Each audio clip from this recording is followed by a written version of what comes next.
അൽഹംദുലില്ലാഹ് അസ്സലാത്തു വസ്സലാമു അലാ റസൂലില്ലാഹ് വഅലാ ആലിഹി വസഹ്ബിഹി അജ്മഈൻ. സ്നേഹമുള്ളവരെ, അസ്സലാമു അലൈക്കും വറഹ്മത്തുള്ളാഹ്.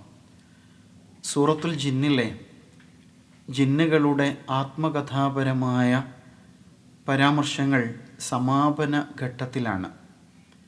14-ാമത്തെ സൂക്തത്തിൽ ജിന്നുകൾ അവരെക്കുറിച്ച് പറഞ്ഞത്, ഞങ്ങളുടെ കൂട്ടത്തിൽ മുസ്ലിംകളുണ്ട്, അഥവാ സാക്ഷാൽ ഉടയ തമ്പുരാന് സമർപ്പിച്ചവർ ഞങ്ങൾക്കിടയിലുണ്ട്. അതേസമയം വമിന്നൽ ഖാസിത്തൂൻ, ഞങ്ങൾക്കിടയിൽ സത്യമാർഗത്തിൽ നിന്ന് വ്യതിചലിച്ചവരുണ്ട്. ഞങ്ങൾക്കതിന് അള്ളാഹു സ്വാതന്ത്ര്യം നൽകിയിരിക്കുന്നു. പക്ഷേ ദൈവമാർഗത്തിൽ സമർപ്പിതരായ ആളുകളുണ്ടല്ലോ, അവരാണ് സന്മാർഗത്തെ അവലംബിച്ചവർ എന്ന് ഞങ്ങൾക്കറിയാം. ഖുർആൻ കേട്ട സത്യം ഉൾക്കൊണ്ട ജിന്നുകളുടെ പ്രതികരണമാണ്. ഇനി അതിൻ്റെ തുടർച്ചയായിട്ട് തന്നെ 15-ാമത്തെ സൂക്തത്തിൽ സത്യത്തിൽ നിന്ന് വ്യതിചലിച്ചവർക്ക് എന്ത് സംഭവിക്കും എന്ന് അവർ തന്നെ വെളിപ്പെടുത്താണ്.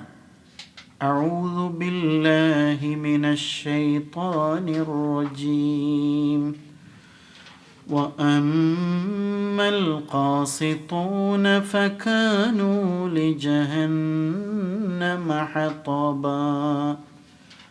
وَأَمَّا الْقَاسِطُونَ, എന്നാൽ സത്യമാർഗത്തിൽ നിന്ന് വ്യതിചലിച്ചവർ, ഫക്കാനു, അപ്പോൾ അവർ ആകുന്നവരാണ്, ലിജഹന്നം, നരകത്തിന്, ഹത്തബൻ, വിറകായിത്തീരുന്നവരാണ്. സത്യത്തിൽ നിന്ന് വ്യതിചലിച്ചവരാരോ അവർ നരകത്തിൽ ഇന്ധനമായി തീരുന്നവരാകുന്നു.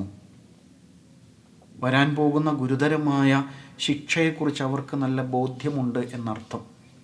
പരലോകത്തെക്കുറിച്ച് നല്ല തിരിച്ചറിവുള്ളവരാണ് ഈ സത്യവിശ്വാസികളായ റസൂൽ സല്ലല്ലാഹു അലൈഹി വസല്ലമയിൽ നിന്ന് വിശുദ്ധ ഖുർആൻ ശ്രവിച്ച ജിന്നുകൾ എന്ന് പറയുന്നത്.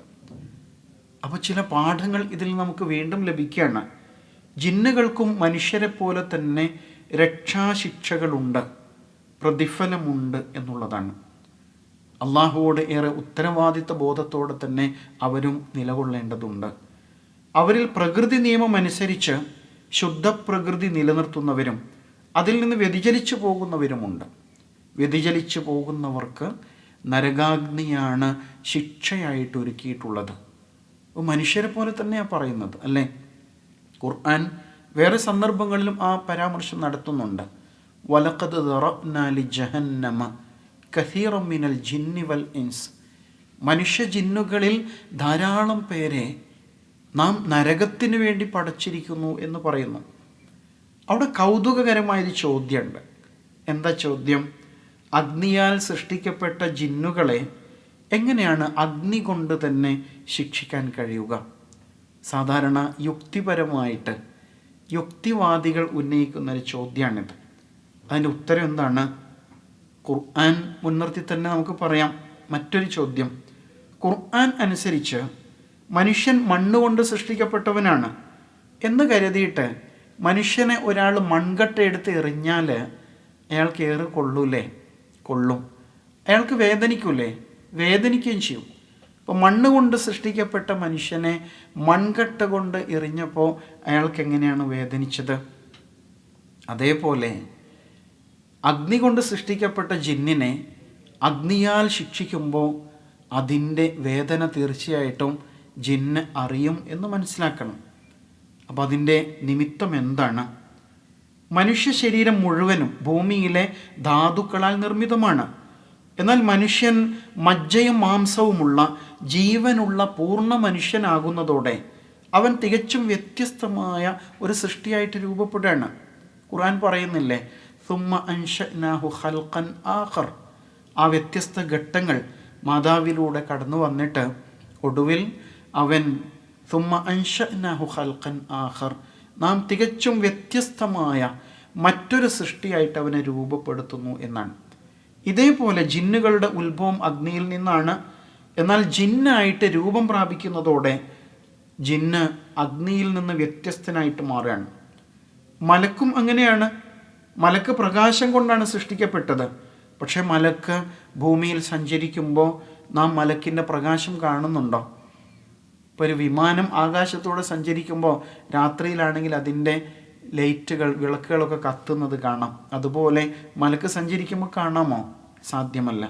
ഇപ്പം ജിന്ന് തീ കൊണ്ടാണെങ്കിലും ജിന്ന് വസ്തുക്കളെ കത്തിക്കുന്നില്ല എന്നതുപോലെ തന്നെ അപ്പോൾ ജിന്നിനെ സൃഷ്ടിച്ചത് മാരിജിമിന്നാർ, അഗ്നിജ്വാലയിൽ നിന്നാണ് എന്ന് ഖുർആൻ പറയുന്നുണ്ട്. ഇത് വിറകോ കൽക്കരിയോ കത്തിച്ചാൽ ഉണ്ടാകുന്ന സാധാരണ അഗ്നിയാണ് എന്ന് കരുതേണ്ടതില്ല. അത് പ്രത്യേകതരം അഗ്നിയായിരിക്കും. മാരിജ് എന്ന് പറയുമ്പോൾ തന്നെ പുകയില്ലാത്ത തനി ജ്വാല എന്നാണ് ഉദ്ദേശിക്കുന്നത്. ആദി മനുഷ്യൻ മണ്ണിൽ നിന്നാണ് എന്ന പോലെ ആദി ജിന്ന് അഗ്നിയിൽ നിന്നാണ് എന്നാണ് ഇവിടെ ഉദ്ദേശിക്കപ്പെടുന്നത്. അതിനാൽ ജിന്നിനോടൊപ്പം അതേ തീ ഇപ്പോഴും നിലനിൽക്കുന്നുണ്ട് എന്നല്ല കരുതേണ്ടത്. മറ്റൊരു കാര്യം, ജിന്ന് കേവലം ആത്മാവല്ല, ഒരു പ്രത്യേക പദാർത്ഥപരമായ അസ്തിത്വം കൂടി തീർച്ചയായിട്ടും ജിന്നിലുണ്ട്. പക്ഷെ അഗ്നിയാൽ സൃഷ്ടിക്കപ്പെട്ട ജിന്നിനെ മണ്ണിനാൽ സൃഷ്ടിക്കപ്പെട്ട മനുഷ്യന് കാണാൻ കഴിയോ? കാണാൻ സാധ്യമല്ല.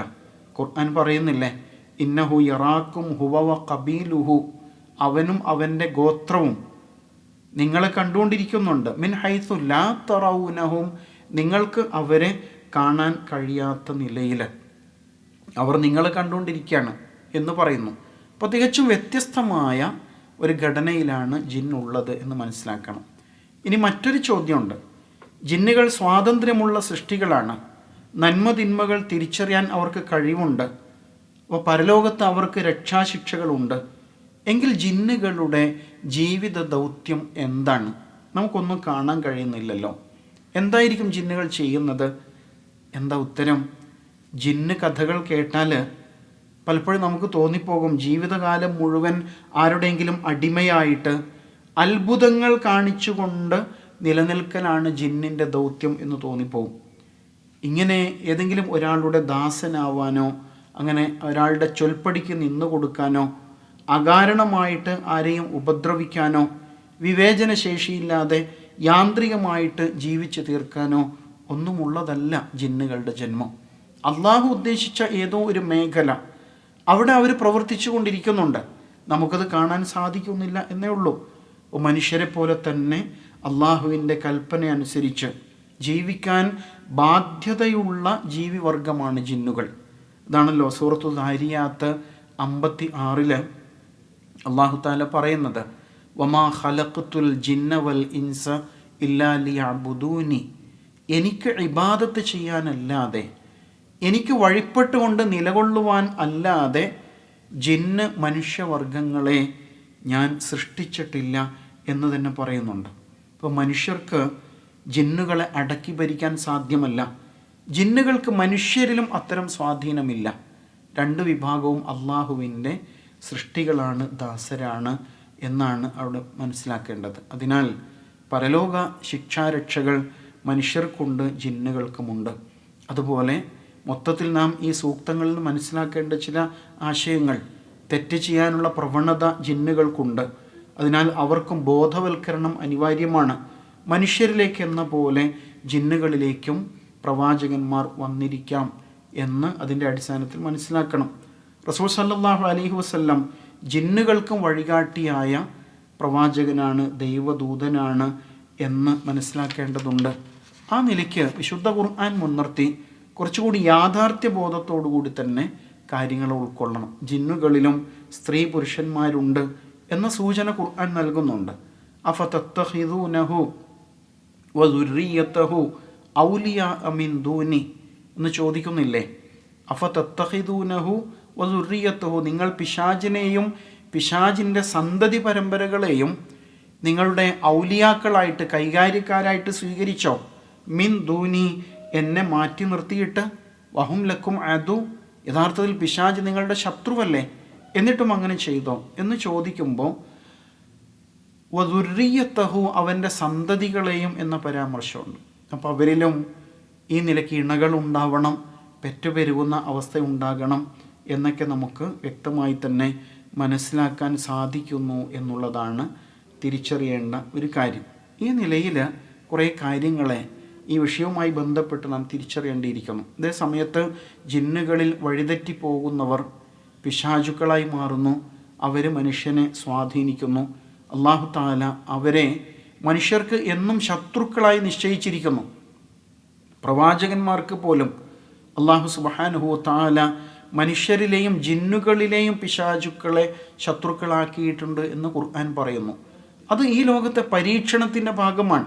തിന്മയിലേക്ക് പ്രേരിപ്പിക്കുന്ന ഒരു ഘടകമുണ്ട്. അപ്പോൾ അതിൽ നിന്ന് രക്ഷപ്പെടാനുള്ള ജാഗ്രത ഉണ്ടാവണം. നന്മയിലേക്ക് വിളിച്ചുകൊണ്ടിരിക്കുന്ന പ്രവാചകനും വേദഗ്രന്ഥമുണ്ട്. അപ്പം അതിലേക്ക് പ്രേരിതരായിട്ട് നന്മ ചെയ്യുന്നവരാകണം എന്നൊക്കെ മനസ്സിലാക്കാം. ചുരുക്കത്തിൽ മനുഷ്യരെ പോലെയുള്ള മറ്റൊരു ജീവിവർഗം തന്നെയാണ് ജിന്ന്. മനുഷ്യർക്ക് കണ്ണുകൊണ്ട് അവരെ നേരിട്ട് കാണാൻ കഴിയാത്തതിനാൽ പലതരത്തിലുള്ള കഥകൾ ജിന്നുകളുമായി ബന്ധപ്പെട്ടുകൊണ്ട് പ്രചരിപ്പിക്കപ്പെടാൻ. യഥാർത്ഥത്തിൽ നമുക്ക് കാണാനും അനുഭവിക്കാനും കഴിയുന്ന സൃഷ്ടികൾ മാത്രമാണോ ഈ ലോകത്തുള്ളത്? അല്ലല്ലോ.